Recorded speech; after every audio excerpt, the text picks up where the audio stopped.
ছেলে কানান কিংবা তার স্ত্রী, তারা কিন্তু নূহ আলাইহিস সালামের প্রতি ঈমান আনেনি। তার মানে বাবা নবী হয়েও অনেক সময় ছেলে ঈমান আনতে পারেনি, তার ভাগ্যে সেটা জোটেনি। নূহ আলাইহিস সালাম নবী ছিলেন, কিন্তু তার স্ত্রী তার প্রতি ঈমান আনেনি। এজন্য আল্লাহ তাআলা বলছেন, ইন্নাকা লা তাহদি মান আহবাবতা ওয়ালাকিন্নাল্লাহা ইয়াহদি মান ইয়াশা।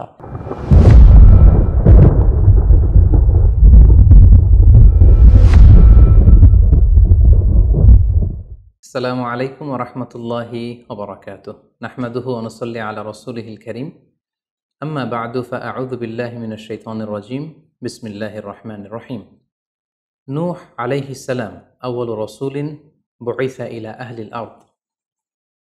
সাইয়েদনা আদম আলাইহিস সালাম এবং ইদ্রিস আলাইহিস সালামের পরে আল্লাহ তাআলা নূহ আলাইহিস সালামকে পৃথিবীর সর্বপ্রথম রাসূল করে এই পৃথিবীতে প্রেরণ করেছেন। এবং আল্লাহ তাআলা ওনাকে বলেছেন আবদান শাকুরা, মানে হচ্ছে অ্যান অবিডিয়েন্ট সার্ভেন্ট অফ আল্লাহ। আল্লাহ তাআলার একজন কৃতজ্ঞ বান্দা হিসেবে আল্লাহ তাআলা কালামুল্লাহ মাজিদে নূহ আলাইহিস সালামকে এই উপাধি দিয়েছিলেন। পাশাপাশি তিনি হচ্ছেন উলুল আজমি মিনার রসুল, অর্থাৎ 5 জন নবীকে আল্লাহ তাআলা কুরআনুল কারীমে দৃঢ় প্রত্যয়ী বা দৃঢ়চেতা রাসূল হিসেবে ঘোষণা করেছেন। নূহ আলাইহিস সালাম হচ্ছেন তাদের মধ্য থেকে অন্যতম।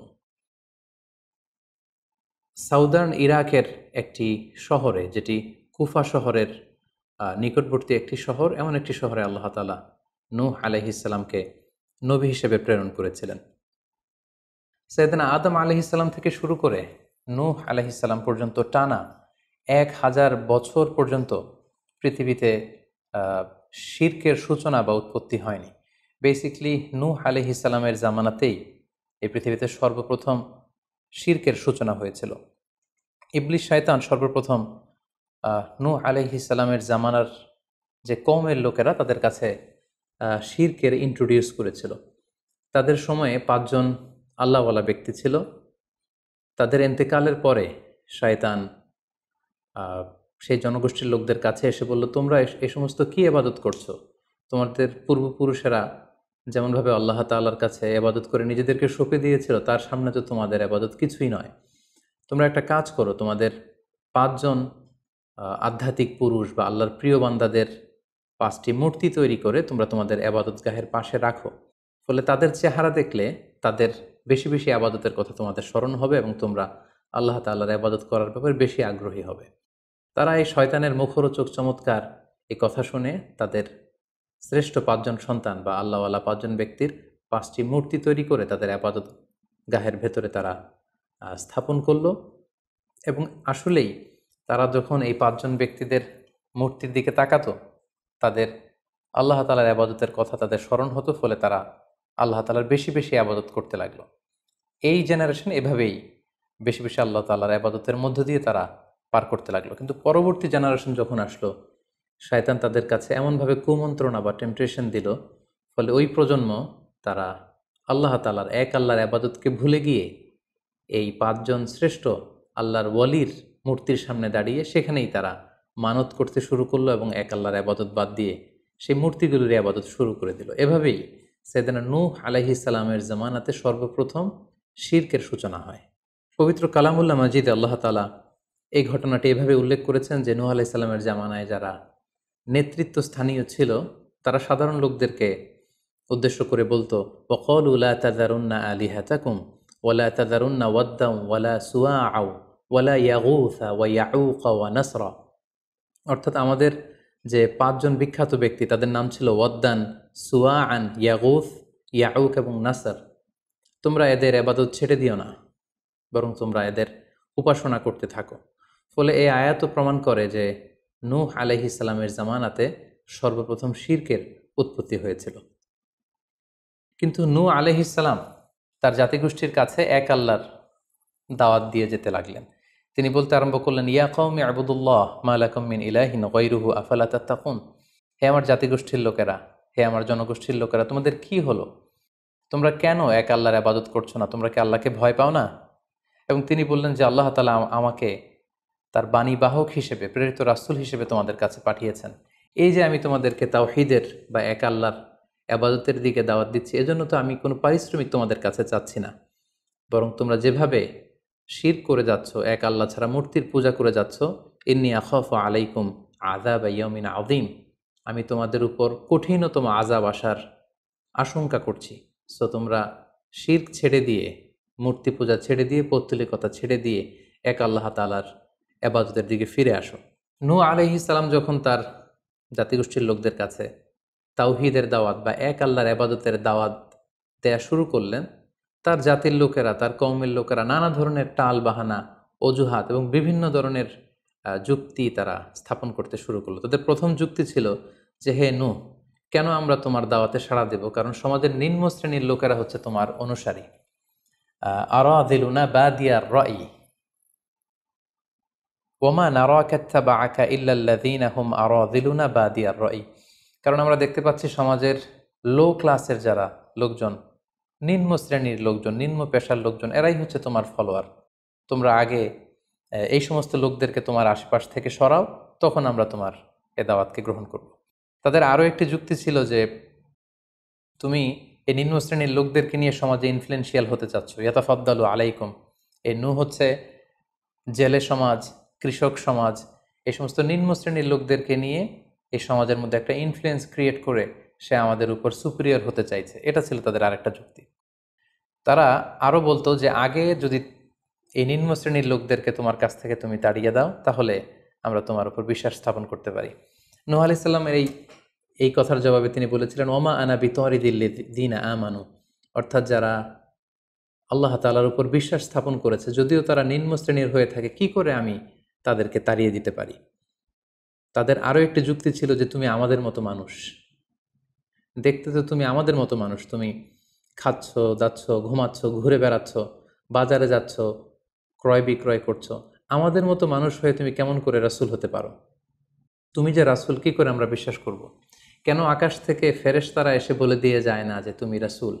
তাহলে তো আমরা ফেরেশতাদেরকে দেখলে আমরা আস্থা পেতে পারি এবং নিশ্চিত হতে পারি যে আসলেই তুমি আল্লাহর পাঠানো রাসূল।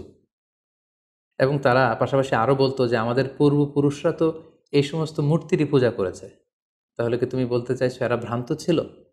সর্বশেষে তারা বলতে আরম্ভ করলো যে, নূহ, তুমি হচ্ছে মিথ্যাবাদী, পাগল এবং ভ্রান্ত, আমরা আমাদের অবস্থানে অটল থাকব। এভাবে সাইয়েদনা নূহ আলাইহিস সালামের তাওহীদের যে দাওয়াত তিনি তার সমাজে ছড়িয়ে দিচ্ছিলেন, তারা ডিরেক্টলি এই একত্ববাদের দাওয়াতকে তারা প্রত্যাখ্যান করলো, রিজেক্ট করলো। কিন্তু নূহ আলাইহিস সালাম তিনি হাল ছাড়েননি। তিনি টানা 950 বছর তার জাতিগোষ্ঠীর লোকদের কাছে তিনি এক আল্লাহর দাওয়াত দিয়ে যেতে লাগলেন। কালামুল্লাহ মাজিদ আমাদেরকে জানাচ্ছে, ওয়ালাকাদ আরসালনা নূহান ইলা কওমিহি ফালাবিসা ফীহিম আলফা সানাতিন ইল্লা 50 আমা। তিনি 1 বছর, 2 বছর, 10 বছর, 20 বছর নয়, টানা 950 বছর তিনি লাগাতার কন্টিনিউয়াসলি তার কওমের লোকদের কাছে তিনি এই তাওহীদের দাওয়াত দিয়ে যেতে লাগলেন।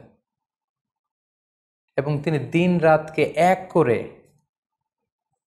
টায়ারলেসলি, রেস্টলেসলি তিনি তার জাতিগোষ্ঠীর কাছে এই একই দাওয়াত দিতে লাগলেন।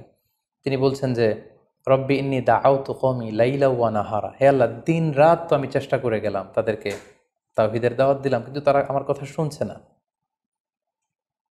ওয়া ইন্নী কুল্লামা দাআউতুহুম লিতাগফিরা লাহুম জাআলু আসাবিআহুম ফি আযানিহিম। এর মানে হচ্ছে, আল্লাহ, আমি যখনই তাদেরকে দাওয়াত দিতাম, তারা তাদের আঙ্গুলগুলো তাদের কানের ভেতরে ঢুকিয়ে রাখতো, যাতে করে আমার তাওহীদের কথা তাদের শুনতে না হয়। এবং ওয়াস্তাগশাউ সিয়াবাহুম ওয়া আসররু ওয়াস্তাকবারু ইস্তিকবারা, তারা আমাকে দেখলেই চাদর দিয়ে তাদের মুখ পেঁচিয়ে রাখতো, যাতে করে আমার কথাগুলো তারা শুনতে না পায়। সুম্মা ইন্নী দাআউতুহুম জিহারা, আমি, নূহ আলাইহিস সালাম বললেন, আল্লাহ, আমি দাওয়াতি কাজ করার কোনো মাধ্যমই তো বাকি রাখিনি। আমি প্রথমে পার্সন টু পার্সন আমি প্রাইভেটলি দাওয়াত দিতাম। এটা যখন তারা অস্বীকার করলো, আমি তখন পাবলিক দাওয়াত দেওয়া শুরু করলাম। আমি তাদের বড় গ্যাদারিংসে, বিভিন্ন ফেস্টিভ্যালে যে তাদেরকে এই দাওয়াতের কথা শোনালাম, কিন্তু তারা প্রত্যাখ্যান করেছে। সুম্মা ইন্নী আ'লানতু লাহুম ওয়া আসরারতু লাহুম ইসরারা, অর্থাৎ এই আয়াত থেকে বোঝা যাচ্ছে যে নূহ আলাইহিস সালাম দাওয়াত দেয়ার বা বাণী বাহকের যে কাজ, এই গুরুদায়িত্ব পালনে কোনো ধরনের প্রক্রিয়া তিনি বাদ রাখেননি। তিনি দিনে রাতে, তিনি প্রাইভেটলি, তিনি পাবলিকলি, তিনি উৎসাহ প্রদানের মাধ্যমে, জান্নাতের সুসংবাদ দেওয়ার মাধ্যমে, কিংবা জাহান্নামের ভয় দেখানোর মাধ্যমে নানাভাবে তার জাতিগোষ্ঠীর কাছে আখেরাতের কথা, আখেরাতে আল্লাহ তাআলার সুপ্রিম কোর্টের কাঠগড়ায় দাঁড়িয়ে জবাবদিহিতার কথা, এক আল্লাহর একত্ববাদের কথা, এ দাওয়াতগুলো তিনি দিয়ে গিয়েছেন। কিন্তু অধিকাংশ ক্ষেত্রেই এবং অধিকাংশ লোকগুলোই নূহ আলাইহিস সালামের এই তাওহীদের দাওয়াতকে প্রত্যাখ্যান করেছিল এবং রিজেক্ট করেছিল। এভাবে নূহ আলাইহিস সালাম যখন দাওয়াত দিয়ে যেতে লাগলেন, তার কওমের লোকদের মধ্য থেকে ফাইনাল যে রেসপন্সটি এসেছিল সেটি হচ্ছে, ক্বালু লা ইন লাম তানতাহি ইয়া নূহ লা তাকুনান্না মিনাল মারজুমিন। হে নূহ, অনেক হয়েছে, এবার তুমি থামো। তুমি যদি এই দাওয়াত দেয়া বন্ধ না করো, তাহলে আমরা তোমাকে স্টোনিং করে, পাথর মেরে, প্রস্তর নিক্ষেপ করে দুনিয়া থেকে বিদায় করে দিব। এবং তারা এও বলল যে, ক্বালু ইয়া নূহ ক্বাদ জাদালতানা ফাআকসারতা জিদালানা। অনেক হয়েছে, তুমি অনেক আর্গুমেন্ট আমাদের সাথে দিয়েছ, অনেক তর্ক বিতর্ক তোমার সাথে হয়েছে, এবার থামো। ফাআতিনা বিমা তাইদুনা ইন কুনতা মিনাস সাদিকিন। তুমি যে আযাবের ভয় দেখাচ্ছ, পারলে সেটা দেখাও।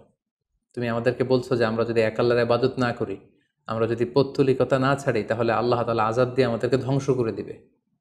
পারলে সেই ধ্বংসলীলা তুমি আমাদের সামনে নিয়ে আসো, পারলে সেই শাস্তি দেখাও, তুমি যদি সত্যবাদী হয়ে থাকো। এবার নূহ আলাইহিস সালাম তাদের এ ধরনের অ্যাটিটিউড দেখে অনেকটা হতাশ হলেন। তিনি তাদের কাছে কোনো প্রতিদান চাইছেন না, তাদের কল্যাণের জন্যই, তাদেরকে জাহান্নামের আগুন থেকে বাঁচার জন্যই তিনি 950 বছর ডেডিকেট করে দিলেন তাদের দাওয়াতি কাজে। কিন্তু তারা যখন এই দাওয়াতি কাজে সাড়া দিচ্ছে না, অবশেষে হতাশ হয়ে নূহ আলাইহিস সালাম আল্লাহকে দোয়া করলেন, আল্লাহ ফাফতাহ বাইনি ওয়া বাইনাহুম ফাতহান। আমি আর পারছি না, আপনি এবার এসপার ওসপার করে দিন, আপনি একটা ফায়সালা করে দিন। অবশেষে তিনি বদদোয়া করে বসলেন, তাদের উপর অভিশাপ দিয়ে ফেললেন, কার্ডস করে বসলেন। তিনি বললেন, রাব্বি লা তাযার আলাল আরদি মিনাল কাফিরিনা দাইয়ারা। হে আল্লাহ, আপনি এমন আযাব পাঠান, আযাব দিয়ে আপনি কাফিরদের আন্ডা বাচ্চা কাউকে আপনি অবশিষ্ট রাখবেন না। পুরো কাফির সমাজ, মুশরিক সমাজকে আপনি আযাব দিয়ে ধ্বংস করে দেন। যদি আপনি তাদেরকে বাঁচিয়ে রাখেন, তাহলে তারা বিশ্বাসীদেরকেও সংক্রামিত করবে এবং তাদের অনাগত প্রজন্ম তারা পাপাচারী হয়ে এই পৃথিবীতে তারা ফাসাদ সৃষ্টি করবে। নূহ আলাইহিস সালাম যখন এরকম বদদোয়া করলেন, আল্লাহ তাআলা নূহ আলাইহিস সালামের এই অভিশাপ বা বদদোয়াকে কবুল করলেন এবং তিনি নূহ আলাইহিস সালামকে জানিয়ে দিলেন, নূহ, তোমার কথা মতো আমি এবার এটার একটা শেষ দেখে ছাড়বো এবং আমি পৃথিবীতে আযাব পাঠাবো। সে আযাবটি হচ্ছে ভয়ঙ্কর ধরনের বন্যা হয়ে যাবে গোটা পৃথিবীতে, মহাপ্লাবন ঘটবে। সো সে প্লাবন থেকে বাঁচার জন্য ওয়াসনাইল ফুলকা বিআইউনিনা ওয়া ওয়াহিনা, অর্থাৎ হে নূহ, তুমি আমার গাইডেন্স বা আমার পাঠানো দিক নির্দেশনা অনুযায়ী তুমি বিশাল একটি নৌকা বানাও বা কিস্তি বানাও বা বিশাল একটি জলতরী বা নৌযান বানাও, যাতে করে এই মহাপ্লাবন থেকে বাঁচার জন্য তুমি বিশ্বাসীদেরকে নিয়ে এই নৌযানে, এই কিস্তিতে, জাহাজে বা এই জলতরীতে, এই নৌকাতে তোমরা আশ্রয় নিতে পারো। আল্লাহ তাআলার পক্ষ থেকে এই আদেশ যখন আসলো, সাইয়েদনা নূহ আলাইহিস সালাম বিশ্বাসীদেরকে নিয়ে বিশাল এক জলতরী বা নৌকা বা বিশাল এক জাহাজ তিনি তৈরি করলেন। নূহ আলাইহিস সালামের কওমের মুশরিক লোকেরা যখন এই জাহাজ বা নৌকা বানাতে দেখলো, তারা হাসাহাসি শুরু করে দিল। কোরআন বলছে, ওয়া কুল্লামা মাররা আলাইহি মালাউম মিন কওমিহি সাখিরু মিন। তারা যখনই নৌকা বানানো, এই কিস্তি বানানো, এই বিশাল জলতরী বানাতে দেখলো, তারা ঠাট্টা বিদ্রুপ করলো। তারা বলল, নূহ, এই মরুভূমির মাঝখানে কোথায় তুমি এই নৌকা চড়াবে? তোমরা যেহেতু নৌকা বানাচ্ছ, পারলে একটা সাগরও বানিয়ে নাও, যাতে করে তোমাদের এই নৌকাকে, এই জাহাজকে তোমরা ভাসাতে পারো। সাইয়েদনা নূহ আলাইহিস সালাম এবং বিশ্বাসীরা আল্লাহ তাআলার উপর অটল থেকে আল্লাহ তাআলার দেয়া দিক নির্দেশনা অনুযায়ী তারা বিশাল নৌকা তৈরি করে ফেললেন। এ পর্যায়ে আল্লাহ তাআলা নূহ আলাইহিস সালামকে জানালেন যে, মহাপ্লাবনের জন্য নূহ তুমি অপেক্ষা করতে থাকো এবং এই প্লাবনটা হবে 40 দিন লম্বা, 40 days long, and the entire world will be drastically flooded. গোটা বিশ্বের এমন কোনো জায়গা থাকবে না, আনাচে কানাচে গোটা বিশ্বটা এই মহাপ্লাবনের আওতায় এসে পৃথিবীর সব প্রাণীগুলো মারা যাবে। সো তুমি কি করে বুঝবে যে আমি কখন এই মহাপ্লাবন পৃথিবীতে দিচ্ছি? সেটার একটা সাইন হচ্ছে, তুমি যখন চুলার ভেতর থেকে ফুরফুর করে, কলকল করে পানি বেরোতে দেখবে, তখনই বুঝবে যে সে টাইমটা চলে এসেছে। তখন তুমি হাত্তা ইদা জা আমরুনা বা ফারাত তান্নুর, চুলার ভেতর থেকে আগুনের পরবর্তীতে, আগুনের বিপরীতে পানি ছুটতে আরম্ভ করবে, তখনই বুঝবে যে সে সময়টা চলে এসেছে, মহাপ্লাবনের সময়টা একেবারে ঘনিয়ে এসেছে। কুল নাহমিল ফিহা মিন কুল্লি যাওজাইনি ইসনাইন, তখন তুমি সমস্ত বিশ্বাসী বান্দাবান্দিদেরকে, যারা তোমার ফলোয়ার, যারা একত্ববাদে বিশ্বাসী তাদেরকে নিয়ে সেই নৌকায় তুমি আরোহণ করবে এবং প্রতিটি প্রাণী থেকে জোড়ায় জোড়ায়, অর্থাৎ ম্যাসকুলিন অ্যান্ড ফ্যামিনিন, নারী পুরুষ জোড়ায় জোড়ায় তুমি নিয়ে সেই নৌকাতে আরোহণ করবে। কারণ এই মহাপ্লাবনটা এত ভয়ঙ্কর মহাপ্লাবন হবে, ফলে পৃথিবীতে কেউ বেঁচে থাকবে না এবং তোমরাই হবে নেক্সট জেনারেশন, এবং তোমাদের থেকেই পৃথিবী আবার নতুন করে সভ্যতা বিনির্মিত হবে এবং তোমাদের থেকে নতুন করে পৃথিবীর সব প্রাণীকুল আবার নতুন করে বংশবিস্তার শুরু হবে।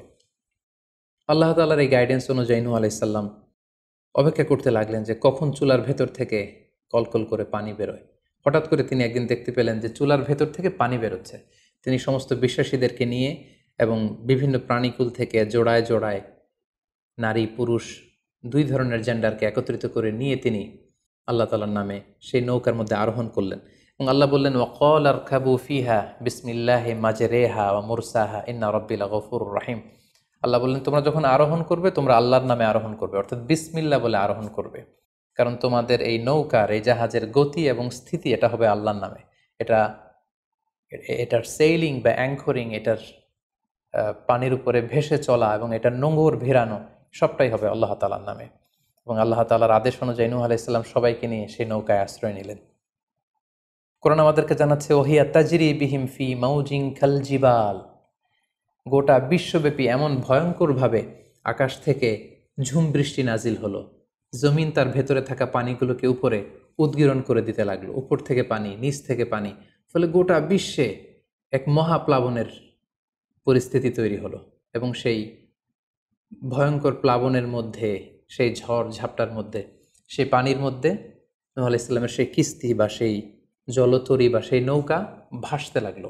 কোরআন বলছে যে ফি মাউজিন কাল জিবাল, বিশাল পাহাড় সম ঢেউয়ের মধ্যে নূহ আলাইহিস সালামের তরী আল্লাহর নামে ভাসতে আরম্ভ করলো এবং আল্লাহর নামে নূহ আলাইহিস সালাম সেই তরী ভাসিয়ে দিলেন। মহাপ্লাবনের ঠিক কিছু আগে নূহ আলাইহিস সালাম ওনার ছেলে কানাআনকে আহ্বান করলেন যে, কানাআন, তুমি এই নৌকার মধ্যে আরোহণ করো। আমরা ইতিহাস থেকে আমরা জেনেছি যে নূহ আলাইহিস সালামের 4 জন সন্তান ছিল, হাম, সাম, ইয়াফাস, কানাআন। এই 4 জন সন্তানের মধ্যে 3 জনই ঈমান এনেছিল, শুধু কানাআন ছাড়া। নূহ আলাইহিস সালাম কানাআনকে বললেন, কানাআন ইয়া বুনাইয়া ইরকাব মাআনা, হে আমার প্রিয় সন্তান, তুমি নৌকায় ওঠো, আল্লাহর কাছে তওবা করো। কিন্তু কানাআন নূহ আলাইহিস সালামের এই আহ্বানের প্রত্যুত্তরে তিনি বলেছিলেন, আমি নৌকায় উঠবো না, সাআওয়ি ইলা জাবালিন ইয়াসিমুনি মিনাল মা, আমি পাহাড়ের চূড়ায় যেয়ে দাঁড়াবো, পাহাড় আমাকে পানি থেকে বাঁচাবে, কারণ এই বন্যার পানি তো পাহাড় পর্যন্ত পৌঁছতে পারবে না।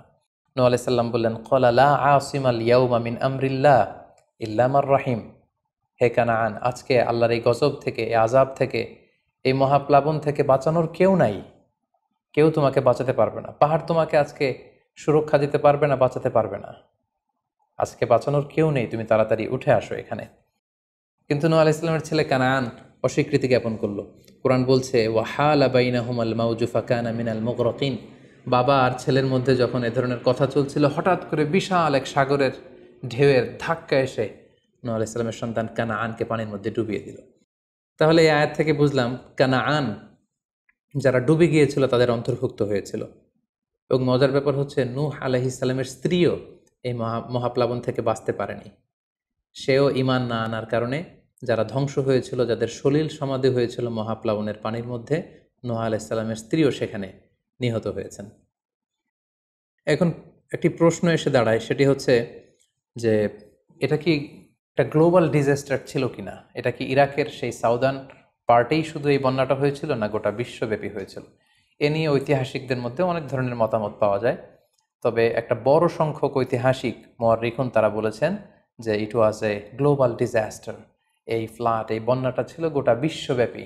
কারণ আল্লাহ তাআলা কোরআনে বলেছেন, নূহ আলাইহিস সালামের বদদুয়ার কথা বলেছেন। নূহ আলাইহিস সালাম বলেছেন যে, রব্বি লা তাযার আলাল আরদি মিনাল কাফিরিনা দাইয়ারা, হে আল্লাহ, এই জমিনে একজন কাফিরকেও আপনি বাঁচিয়ে রাখবেন না। সো এই আর্থ শব্দটা প্রমাণ করে তিনি গোটা বিশ্বের দিকে ইঙ্গিত করেছেন। এবং আল্লাহ যখন জমিনকে ইঙ্গিত করেছেন, ইয়া আরদুবলাই, হে পানি তুমি নিচের দিকে চলে যাও, ফলে এই আর্থ দ্বারা বোঝা যাচ্ছে যে শুধু ইরাকের সেই সাউদার্ন ইরাকের কুফা শহরের পাশেই এই বন্যাটা লিমিটেড বা সীমিত ছিল না, বরং এই ডিজাস্টারটা ছিল একটা গ্লোবাল ডিজাস্টার। গোটা বিশ্বব্যাপী মহাপ্লাবনের পানিতে গোটা বিশ্বের সব সয়লাভ হয়ে গিয়েছিল। 40 দিন এই বন্যাটা কন্টিনিউ করেছে এবং 40 দিনের এই সময়ে মহাপ্লাবনে যত কাফির মুশরিক এবং নূহ আলাইহিস সালামের সময়কালের যত মুশরিক এবং অবাধ্য লোকেরা ছিল সবাইকে আল্লাহ তাআলা এই বন্যার মাধ্যমে ধ্বংস করেছেন। 40 দিন পর আল্লাহ তাআলা আদেশ করলেন, ইয়া আরদু বুলাঈ মাআকি ওয়া ইয়া সামাউ আকলিঈ, অর্থাৎ হে আকাশ তুমি বৃষ্টি বর্ষণ করা এবার স্টপ করো, এবার বন্ধ করো। এবং জমিনকে বললেন, জমিন তুমি যে মাটির ভেতর থেকে পানি বের করছিলে, এই পানি বের করা বন্ধ করে তুমি ভূপৃষ্ঠের উপরে থাকা পানিগুলোকে গিলে ফেলো। ওয়াগীদাল মা, ফলে আল্লাহ তাআলার আদেশের সাথে সাথে পানি বর্ষণ এবং পানি জমিনের ভেতর থেকে বের হয়, এটা বন্ধ হলো। ওয়াস্তাওয়াত আলাল জুদি, নূহ আলাইহিস সালামের এই বিশাল জলতরী বা কিস্তি বা নৌকা জুদি পাহাড়ে যেয়ে থামল। জুদি পাহাড়ে এই তরীর নোঙর ভিড়ল। এখন জুদি পাহাড়টা কোথায়? কিছু কিছু ঐতিহাসিকরা বলেছেন যে ইরাকের মোসেল শহরে একটি বিশাল মাউন্টেন রেঞ্জ রয়েছে, সেই পাহাড়ের একটা অংশের নাম হচ্ছে জুদি পাহাড়। কোনো কোনো ঐতিহাসিকগণ বলেছেন এই জুদি পাহাড়টি আর্মেনিয়াতে অবস্থিত। অনেক ঐতিহাসিকগণ মত প্রকাশ করেছেন যে এটি ইরাকেও নয়, এটি আর্মেনিয়াতেও নয়, বরং এটি তুরস্কের একটি পাহাড়। এবং তারা বিশাল বড় একটি নৌকার খণ্ড দিয়ে ঐতিহাসিকভাবে অনেকেই প্রমাণ করতে চেয়েছেন যে নূহ আলাইহিস সালামের সেই কিস্তির কিছু অংশ আজও সেই পাহাড়ের মধ্যে রয়ে গিয়েছে। সেই জুদি পাহাড়ে যখন এই নৌকাটি ভিড়ল, আল্লাহ তাআলা তখন নূহ আলাইহিস সালামকে আদেশ করলেন, ইহবিত বিসালামিন মিন্না, তুমি এবার শান্তির সাথে সেফলি সাউন্ডলি তুমি এবার সেই জুদি পাহাড়ে তোমরা নামো। ও বারাকাতিন আলাইক, তোমাদের উপর আমার পক্ষ থেকে বারাকা ব্লেসিং থাকবে। ও আলা উমামিম মিম্মান মাআক, এবং তোমার সাথে যারাই আছে সবার জন্য আমার পক্ষ থেকে ব্লেসিং থাকবে। এবং এই বিশাল মহাপ্লাবন থেকে যে আমি তোমাদেরকে বাঁচিয়ে দিয়েছি, শুকরিয়া স্বরূপ তোমরা সবাই পড়ো আলহামদুলিল্লাহ। ফাকুলিল হামদুলিল্লাহ। কোরআন বলছে যে তারা সবাই আল্লাহর প্রশংসা করে সেখান থেকে নেমে আসলো এবং নূহ আলাইহিস সালামকে আল্লাহ তাআলা শিখিয়ে দিলেন, নূহ এবার তুমি পড়ো রব্বি আনজিলনি মুনজালান মুবারাকান ওয়া আনতা খায়রুম মুনজিলিন, অর্থাৎ হে আল্লাহ আপনি এমন জায়গায় আমাদেরকে অবতরণ করুন যে জায়গাটা আমাদের জন্য কল্যাণকর, কারণ আপনিই তো উত্তম অবতরণকারী। ফলে নূহ আলাইহিস সালামের সাথে যারা ছিল বিশ্বাসীরা, তারা এবং তার সাথে প্রাণীকুলের মধ্য থেকে যারা ছিল সবাইকে নিয়ে নূহ আলাইহিস সালাম এই জমিনে বন্যা পরবর্তী মহাপ্লাবন পরবর্তী সময়ে তিনি সবাইকে নিয়ে এই জমিনের মধ্যে আবার নেমে আসলেন। ফলে ঠিক ওই সময়টাতে পৃথিবীতে আর কোনো কাফের, কোনো মুশরিক, কোনো পৌত্তলিক ছিল না, বরং তখন এটা ছিল, it was very fresh and pure monotheist generation, একত্ববাদী একটা প্রজন্ম। ফলে এখানে ঠিক ঠিক ওই সময়টাতে পৃথিবীতে আর কোনো কাফির মুশরিক আর ছিল না। আমরা আমাদের আলোচনার শুরুর দিকে বলেছিলাম যে নূহ আলাইহিস সালামের 4 জন ছেলে ছিল, হাম, সাম, ইয়াফাস এবং কানাআন। এবং ঐতিহাসিকভাবে এটা ঐতিহাসিক বিভিন্ন ধর্মগ্রন্থ থেকেও এটা প্রমাণিত যে এই 4 ছেলের মধ্য থেকে একজন ছেলে ছিল কানাআন, যে মহাপ্লাবনে মৃত্যুবরণ করেছে, এবং হাম, সাম এবং ইয়াফেস, তাদের মধ্য থেকেই মূলত গোটা বিশ্বে নতুন করে মানব সভ্যতার আবার সূচনা হয়েছে। নূহ আলাইহিস সালামের ছেলে হাম, তিনি আফ্রিকাতে তার পরিবার নিয়ে বসবাস শুরু করেন, এবং ওনার ছেলে সাম, যেখান থেকে সেমাইটিক শব্দটি আমরা বলে থাকি, ওনার ছেলে সাম তার আত্মীয় স্বজন এবং তার বংশধরদেরকে নিয়ে ধীরে ধীরে মধ্যপ্রাচ্য বা দূরপ্রাচ্যের এই এরিয়াতে পরবর্তীতে তারা বসবাস শুরু করেন। এবং ওনার ছেলে ইয়াফেস বর্তমান যে চীন বা তার আশেপাশের যে এরিয়াগুলো আছে সেখানে বসবাস শুরু করেন, এবং সেখান থেকেই মানব ইতিহাস আবার নতুন করে তার পথ চলা শুরু করলো, এবং গোটা বিশ্বে বাচ্চা রিজালান কাসীরা ওয়া নিসা, অনেক নারী পুরো গোটা বিশ্বে সেখান থেকে আবার ছড়িয়ে পড়তে আরম্ভ করলো। এভাবেই নূহ আলাইহিস সালাম একত্ববাদের দাওয়াত দিয়ে নিরলস প্রচেষ্টা করে ওনার জীবনকে তিনি অতিবাহিত করেছেন। সাইয়েদনা নূহ আলাইহিস সালাম ওনার ইন্তেকালের পরে ওনাকে কোথায় কবর দেওয়া হয়েছে এ নিয়ে 2টি মত পাওয়া যায়। প্রথম মত অনুযায়ী ওনাকে মক্কাতে কবরস্থ করা হয়েছে, আরেকটি মত অনুযায়ী লেবাননের কার্ক নামে একটি এরিয়াতে জাবালে দীর, সেই দীর মাউন্টেনের পাশে সাইয়েদনা নূহ আলাইহিস সালামকে কবরস্থ করা হয়েছে। সম্মানিত শুধু এই ছিল নূহ আলাইহিস সালামের সংক্ষিপ্ত, বর্ণাঢ্য এবং সংগ্রামী জীবন কাহিনী। এ পর্যায়ে আমরা নূহ আলাইহিস সালামের এই স্টোরি থেকে, এই জীবনী থেকে কী ধরনের লেসন, লাইফ লেসন বা শিক্ষা আমরা পেতে পারি, যেটা আমরা আমাদের সমাজের সাথে রিলেভেন্ট করতে পারি, আমরা সে বিষয়ে সামান্য কিছু আলোচনা করব। আমরা যারা দাওয়া কাজের সাথে ইনভলভড তাদের জন্য নূহ আলাইহিস সালামের জীবনীতে আসলে নূহ আলাইহিস সালামের দাওয়া ক্যারিয়ার থেকে নেবার মতো, শেখার মতো অনেক কিছু রয়েছে। তোর মধ্যে থেকে অন্যতম হচ্ছে যে ডাইভার্সিটি অফ দাওয়া অ্যাপ্রোচ। আমরা জানি যে আমরা যারা আল্লাহ তাআলার এই কথাগুলো, কোরআন সুন্নাহর এই মেসেজগুলো পৌঁছে দিচ্ছি, আমরাও কাইন্ডা বাণীবাহকের কাজ কিন্তু আমরা করছি। যেহেতু নবীরা নেই, তাদের অনুসৃত পথকে আমরা ধারণ করে তাদের কথাগুলো আমরা পৌঁছে দিচ্ছি। সো আমাদের এই দাওয়া অ্যাপ্রোচের মধ্যে ডাইভার্সিটি থাকতে হবে। আমরা যেমনি ওরালি দাওয়া কাজ করি, নবীরা ওরালি দাওয়া কাজ করতেন, মৌখিকভাবে মানুষকে দাওয়া দিতেন। এই ওরালি দাওয়ার পাশাপাশি আমরা রিটেন দাওয়ার কাজ করতে পারি, আমরা প্র্যাকটিক্যাল দাওয়া কাজ করতে পারি। অর্থাৎ প্র্যাকটিক্যাল দাওয়াটা হচ্ছে লাইভ দাওয়া।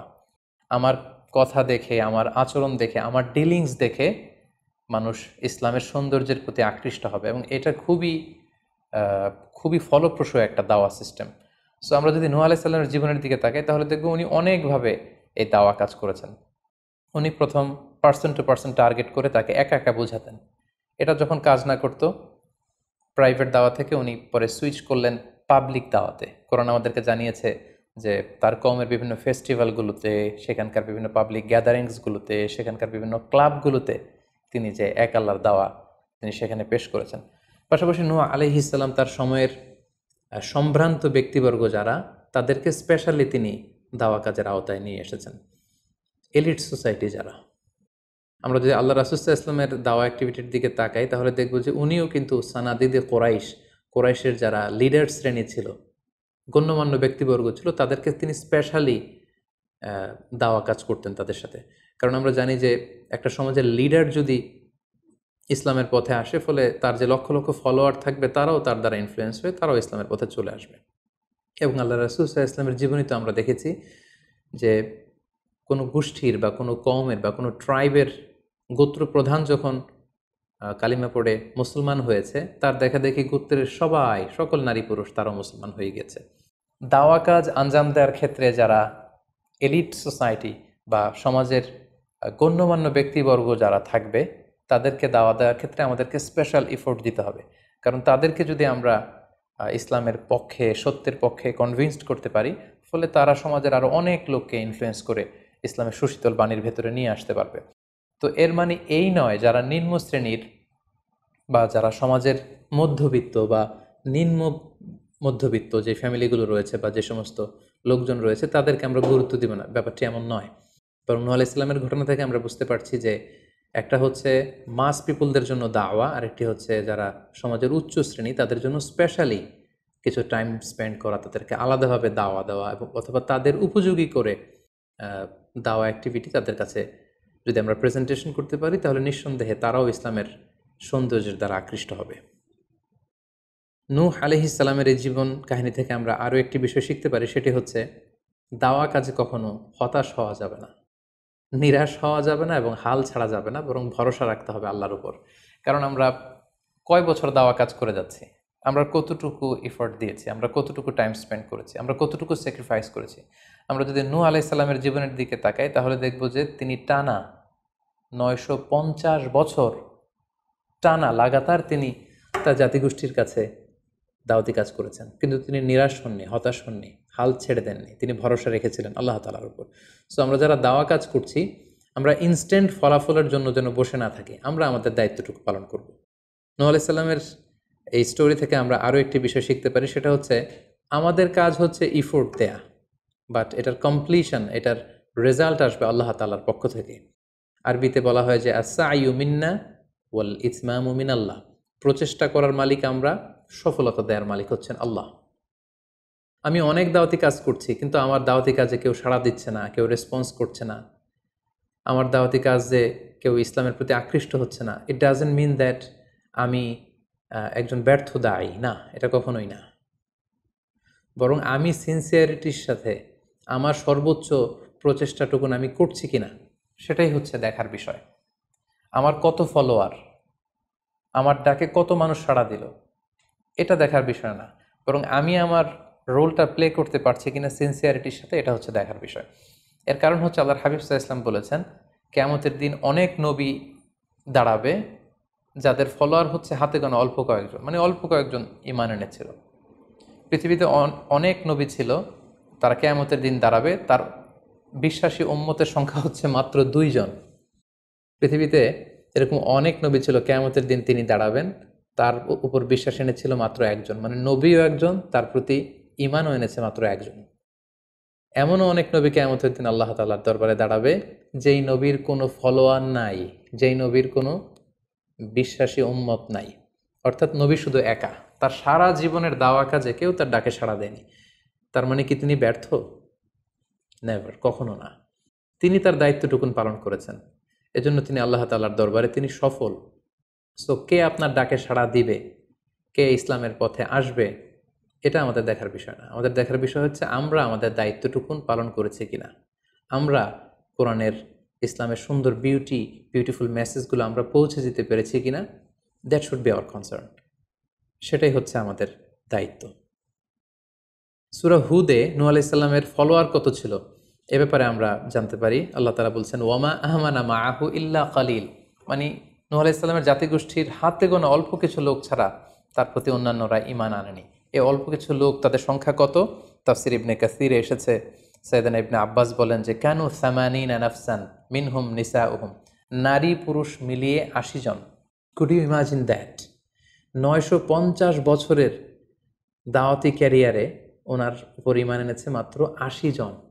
তার মানে প্রতি 100 বছরে অন অ্যান অ্যাভারেজ 10 জন ওনার উপর ঈমান আনেনি। কিন্তু উনি হচ্ছেন উলুল আজমি মিনার রসুল, এই মহাবিশ্বের 5 জন শ্রেষ্ঠতম নবীদের মধ্য থেকে তিনি হচ্ছেন অন্যতম।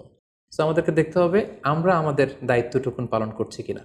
কতজন আমাদের ডাকে সাড়া দিল, কতজন আমাদের ফলোয়ার হলো, কতজন ইসলামের পথে আসলো কে আসলো না, সেটা আল্লাহ তাআলা নির্ধারণ করবেন।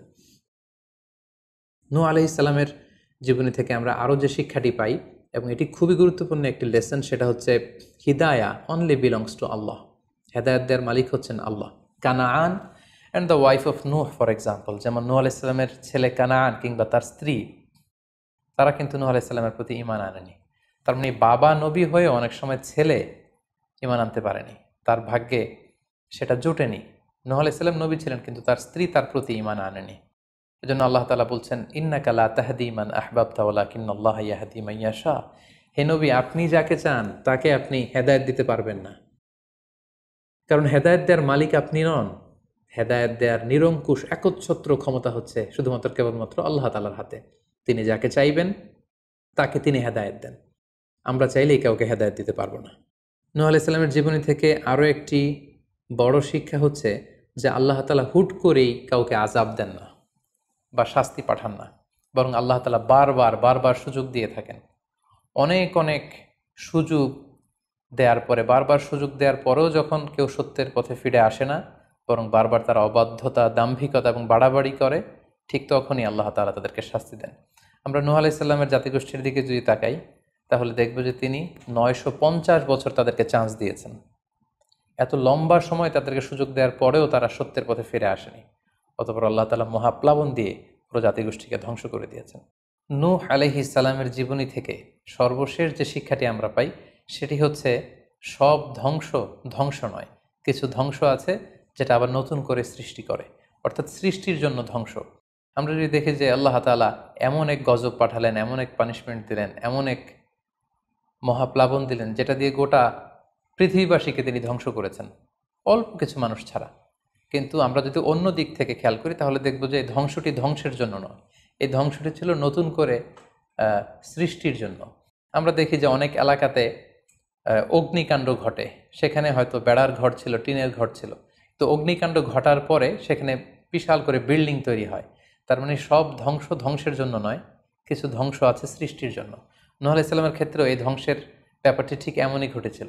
এই ধ্বংসটা শুধু ধ্বংসের জন্য নয়, বরং কাফিরদেরকে, মুশরিকদেরকে ধ্বংস করে দিয়ে নতুন এক একত্ববাদী প্রজন্মের সূচনা যাতে পৃথিবীতে ঘটে, সেজন্য আল্লাহ তাআলা এই ধ্বংসের সূচনা করেছিলেন। আল্লাহ তাআলা আমাদের সবাইকে আম্বিয়া আলাইহিমুসসালামদের অনুসৃত পথে থেকে তাদের মত এবং পথকে বেছে নিয়ে সিরাতুল মুস্তাকিমে পরিচালিত হওয়ার তৌফিক দান করুক। আসসালামু আলাইকুম ওয়া রাহমাতুল্লাহি ওয়া বারাকাতুহু।